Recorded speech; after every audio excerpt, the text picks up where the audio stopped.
Salut à tous. Aujourd'hui je vais vous parler de mon rematch, comment ça s'est passé et est-ce que la chance m'a aidé, enfin bref, toutes ces choses là.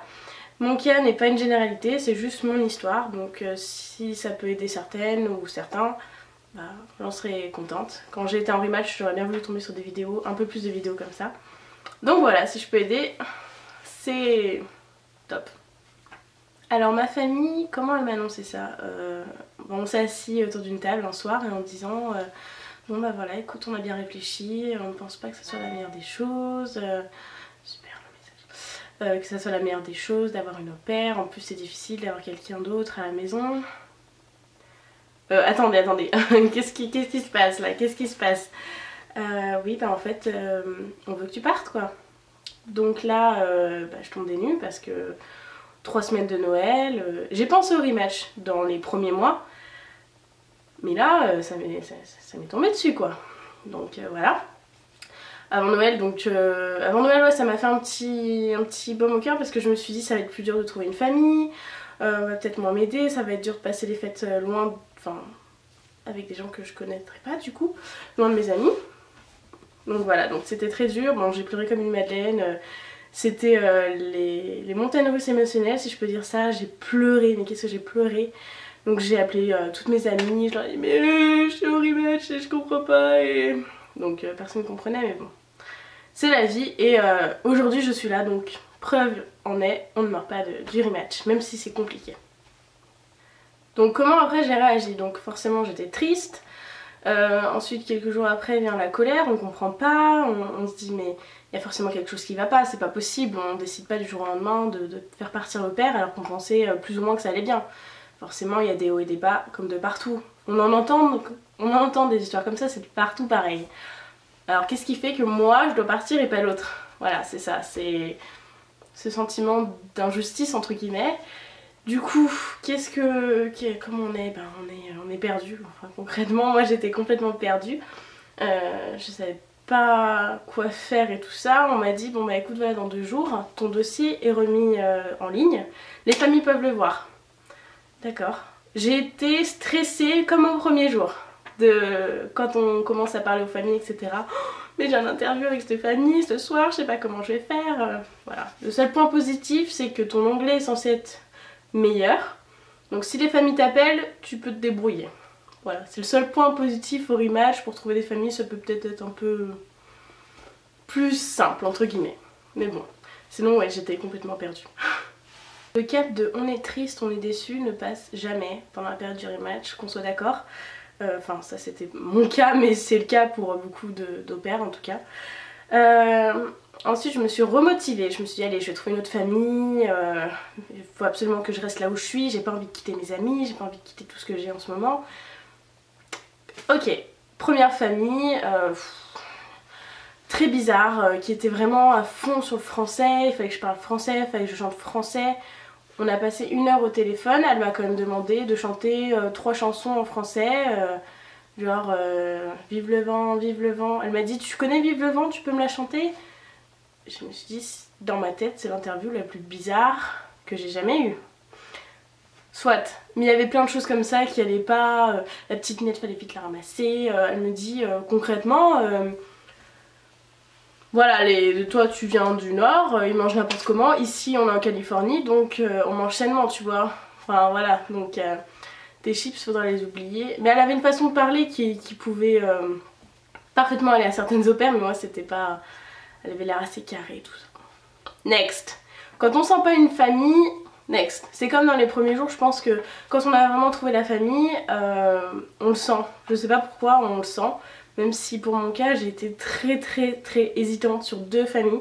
Au niveau des familles, alors j'ai eu, après 6 minutes j'ai eu une famille tout de suite sur mon profil. Donc après quand j'ai compris que c'était pas le bon match, voilà j'ai juste fait next. Ensuite j'ai attendu peut-être 1 journée et là j'ai stressé, je me suis dit mais pourquoi et tout ça, je comprends pas. On m'a dit oui c'est le week-end, t'auras pas de famille. C'est faux, le week-end tu peux aussi avoir des familles.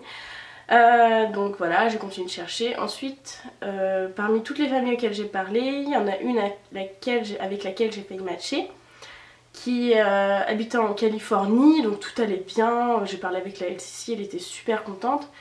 Et je sais pas, quand je l'ai rappelé, je me sentais vraiment pas à l'aise, je sais pas, il y avait un truc qui allait plus. Donc j'ai préféré dire non. Ensuite, il y a une autre famille, donc de Californie encore, San Francisco, là je me suis dit, alléluia. J'ai supprimé une famille de Californie, mais il y en a une autre qui arrive, donc ça c'est plutôt cool. Ensuite, la cohabitation avec ma famille, c'était un peu particulier. Les 2-3 premiers jours, quand je descendais en bas, donc du coup à la même heure que d'habitude, etc., ma host mom était partie. Donc c'est à dire que tous les jours pendant 3 mois je la voyais, on se disait bonjour, elle me disait oui Ryan n'a pas bien dormi, faut lui faire ça et tout ça.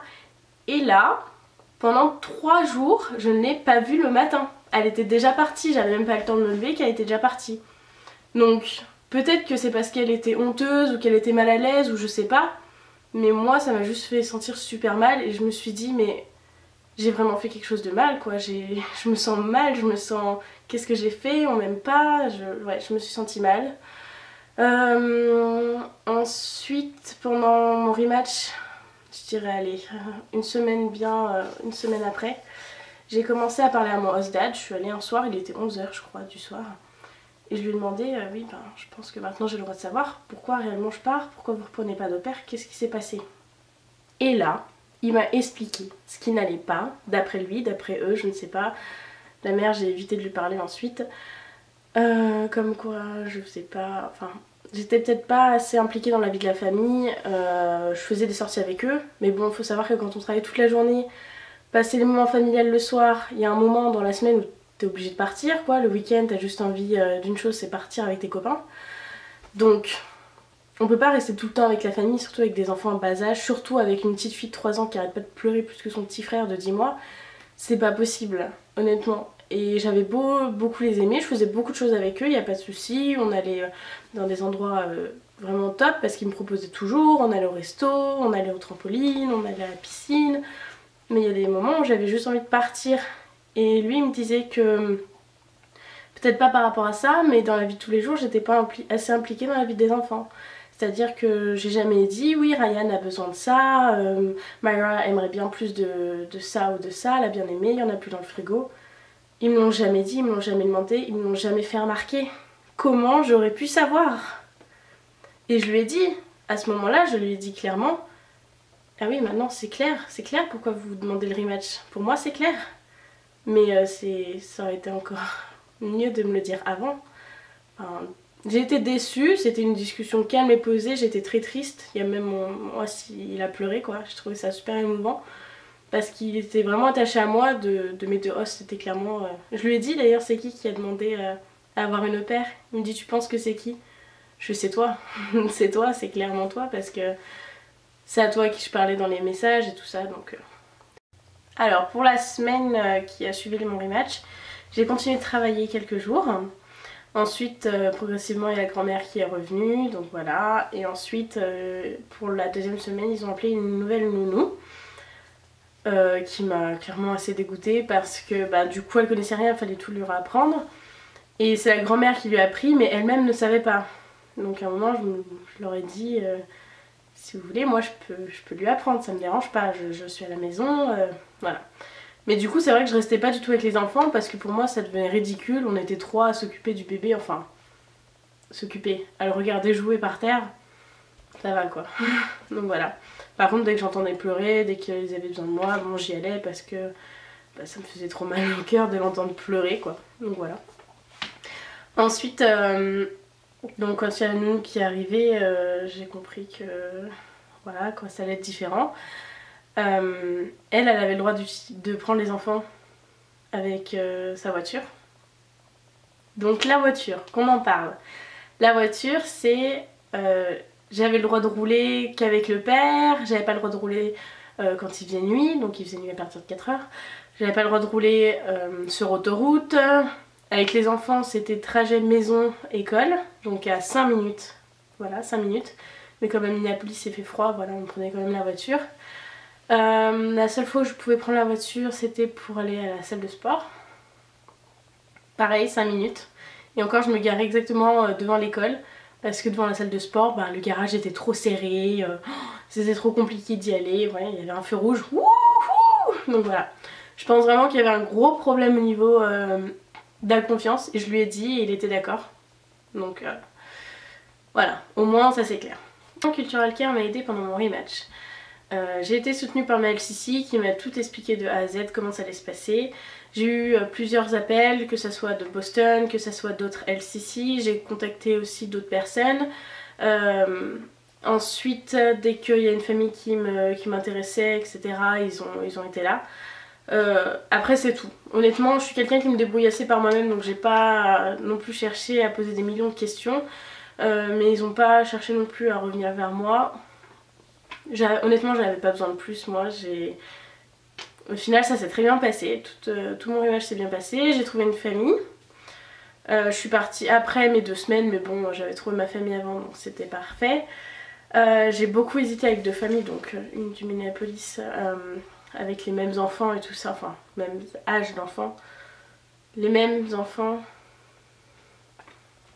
on oublie. Bref, et cette famille là où j'avais 3 ados et en fait je me suis dit quitte à être en rematch, je change tout, je change d'état, je vais changer de copine, c'est pas grave, enfin non mais mes copines je les aime, hein, qu'on soit d'accord. Mais voilà, j'ai tout changé et je me suis dit on change d'enfant carrément, la tranche d'âge, tout ça c'était vraiment différent et je regrette pas du tout. Au final j'ai vécu 2 expériences tout à fait différentes. J'ai beaucoup aimé les 2, enfin j'aime toujours celle que je suis en train de vivre actuellement. Mais c'est vraiment différent et ça je le regrette pas, d'avoir choisi des trucs, situations tout à fait différentes. Concernant mon ancienne host family, je suis toujours en contact avec elle. Ce qui est plutôt cool, j'ai envoyé des mails, voilà on n'est pas en contact des masses hein, mais on se tient au courant. J'ai demandé des photos du bébé parce que ça grandit tellement vite que voilà. Et je les ai reçues il y a quelques jours et franchement trop mignon, adorable. La petite, ben vu j'ai encore le souvenir d'elle qui crie donc voilà quoi, mais bon elle reste mignonne. Et voilà. Ah ce que j'ai oublié de dire, c'est vrai que les enfants comment ils ont agi, bah le bébé c'est un bébé quoi, il sait pas ce qui se passe. La petite de 3 ans elle pleurait beaucoup, elle voulait pas que je parte. Ouais c'était un peu difficile. Mais bon c'était le choix des parents donc qu'ils assument hein, voilà. Enfin bref, tout ça pour dire que globalement mon rematch s'est bien passé, ça a été très éprouvant. Honnêtement, côté sentiment, émotion, on peut passer du pleur aux larmes, au rire, au fou rire et au chagrin en l'espace de 15 minutes. C'est assez impressionnant. Mais au final, je pense que ça nous fait grandir et ça nous permet de vivre d'autres choses qu'on n'aurait peut-être pas vécues avec cette famille-là. Faut bien reposer toutes les mêmes questions, faut bien parler avec la famille. On sait ce qu'on veut maintenant et on sait ce qu'on veut pas, donc faut pas se planter 2 fois. Et voilà. Après ça arrive, hein, les familles, des fois il n'y a pas de feeling, donc on passe à autre chose. Et concernant l'agence, ben au final je suis bien dans cette famille, donc j'ai pas eu de problème majeur. Donc ouais, je pense que ils ont été bien avec moi sur ce coup-là. Donc voilà, si vous avez des questions, bah, n'hésitez pas, je sais pas si je pourrais y répondre, mais je ferai de mon mieux. Voilà.